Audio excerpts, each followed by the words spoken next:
Welcome back to Data Center News Asia. We're back from Bali. We're back in the DC Bali office, or back in the real world. The real world.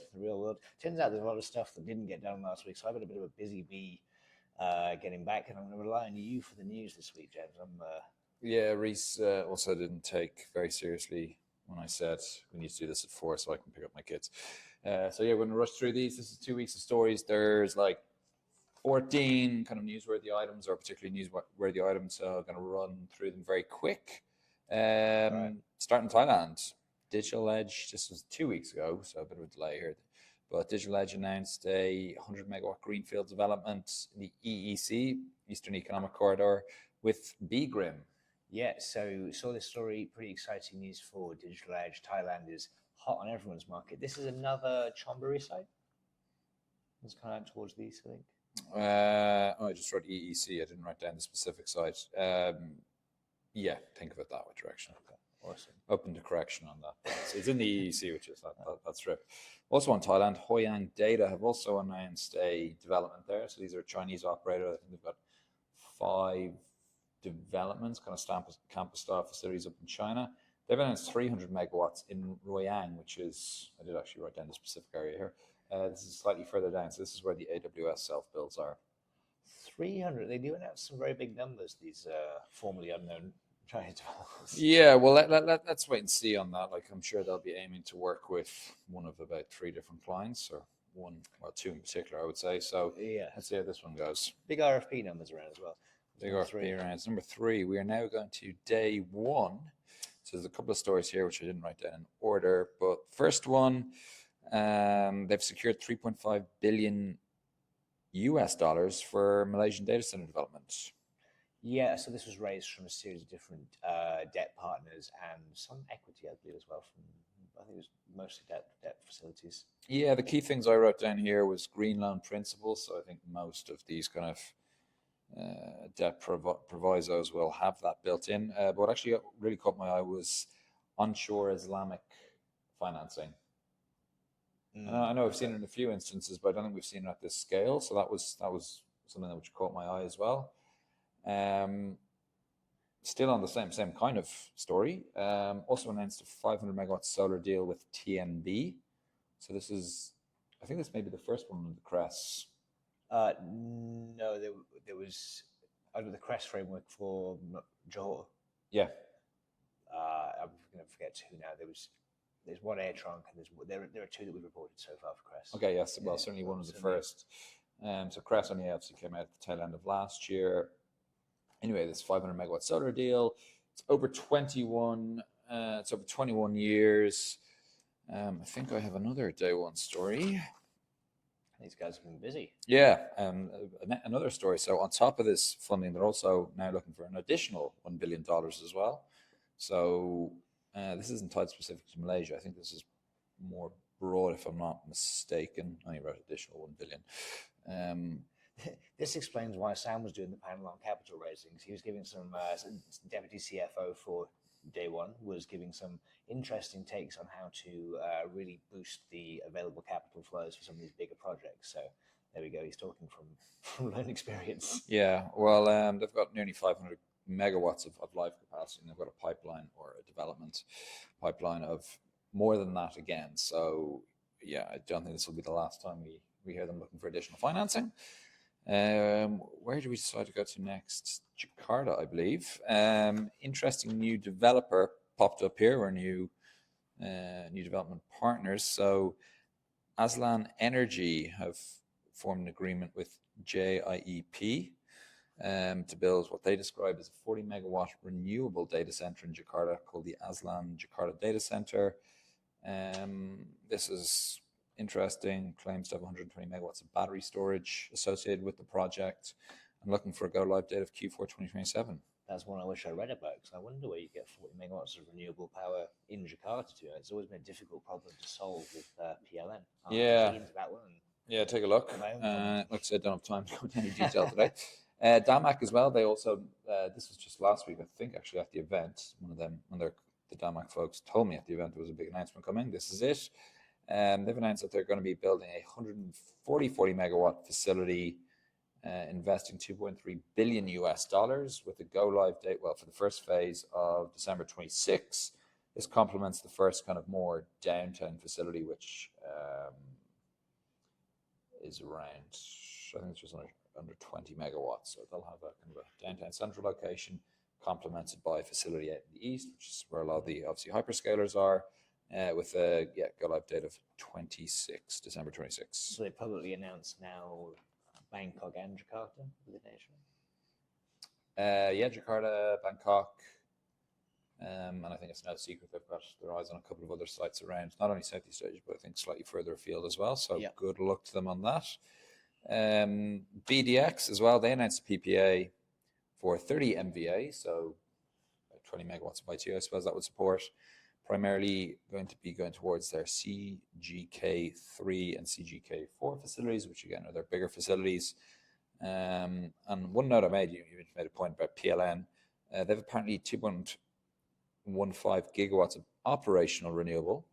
So it's obviously a relatively small percentage, obviously. But then they've got about, I think, 900 megawatts, again, in the short-term pipeline, which was interesting. They are trying to decarbonize a country of 300 million people, so they... With the very powerful coal lobby, so there are challenges there, obviously, but congrats for getting that deal done. Where did I say we'd go next? Korea, let's go there. Alibaba Cloud announcing a new facility in South Korea. So they've taken up more capacity there. They already have the AZ in Korea. This is not new AZ. This is just supporting that AZ essentially, or it could be a new AZ, but same region. So originally the first one was March 22. This is kind of a common theme with a lot of the Chinese clouds. They're expanding in markets which a couple of years ago we would have thought was unlikely for them to enter. So they're taking more capacity in places Japan, Korea, even some of them are going into Australia. So interesting one there.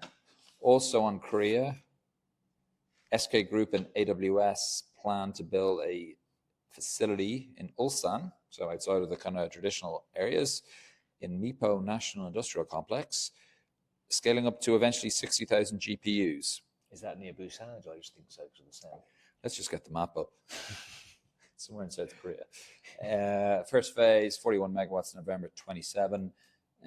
Potentially scalable to a gigawatt once in various phases, obviously, but interesting one with AWS attached. This is just kind of an extension of what we reported on a couple of weeks ago. Kakao in the Namyangju. That's part of Gyeonggi. The news here is that they've just kind of clarified that this will be a 40 megawatt facility, focusing on AI workloads. I think we spoke more about that a couple of weeks ago. Yeah. Where are we next? Let's go to Australia. That's where you put number 10. Oh, there you go. Aries Management. Oh, no, sorry. Let's go to Aries Management. Yeah, Aries Management. They've just closed their first dedicated data center fund. So they've raised 2.4 billion to develop DCs in Japan. This is via their operating vehicle ADA Infrastructure, who themselves have pledged to build 600 megawatts. I'm sure there was a date against it, but in the kind of the short to medium term, across primarily Osaka and Tokyo, of course. Interesting, got a lot of pension money in this one. The CCP, what's that, Canadian pension? Canadian Chinese Communist parties. No, what is it? It's the Canadian CPP. CDPQ? No, CPP. I think it's CCP. It's one anyway. There's a whole lot of those. Again, you got that up on the screen. Big and they committed 1.3 billion, so I think it was 1.3 billion. So yeah, makes it make up a lot of pension money. So they obviously see this as a safe investment. Any more Japan stories? No. Okay, now we're on to Australia. There you go. Next DC, is it? Yeah, next DC. So they've announced, this is big news, their M4 facility in Port Melbourne, so a $1.2 billion site, that's USD, to build a AI factory. Again, in the press release, the term sovereign AI was included here. So obviously, Australian workloads are certainly, that'll be a part of it. Interesting, 3 kilometers away from their M1 facility, so relatively actually central to that's not the typical location of one of these AI factories. I think the site which was there before was a News Corp. Oh, it's that building. Yeah. Okay. Yeah. I've seen a couple of different site names attached to it. anyway, Port Melbourne is the one it's gone by. There we go. Murdoch out, AI in. Let's stick on Next DC because again they're looking for an additional $1.4 billion for debt financing, primarily for their Asian expansion. So that will be kind of the KL project amongst others. Interestingly, they also did announce 16 megawatts of new deals in the last financial period, with 10 megawatts of them in KL. So they've got that anchor tenant in that KL site, which is the one relatively close to the city centre.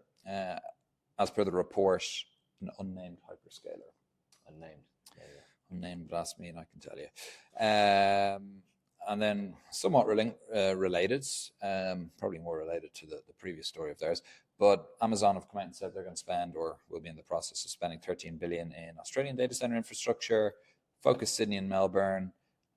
This does include things like renewables, is my understanding reading the report. Yeah, I mean, there's someone in the marketing team whose job it is to add up the potential capex, and then when they go to the government and ask for a loan, it usually looks good for job numbers. It's pretty, but still lots of money going into Australia. I saw 20 billion. Is that a different story? It's 20 billion Aussie, I think it was. Oh, okay. So I'm trying to be consistent. USD, yeah, I'm trying to be consistent today, and instead of quoting you Sing dollars, US dollars, Aussie dollars, just focus on US. So yeah, 13 billion okay, US dollars. Yeah.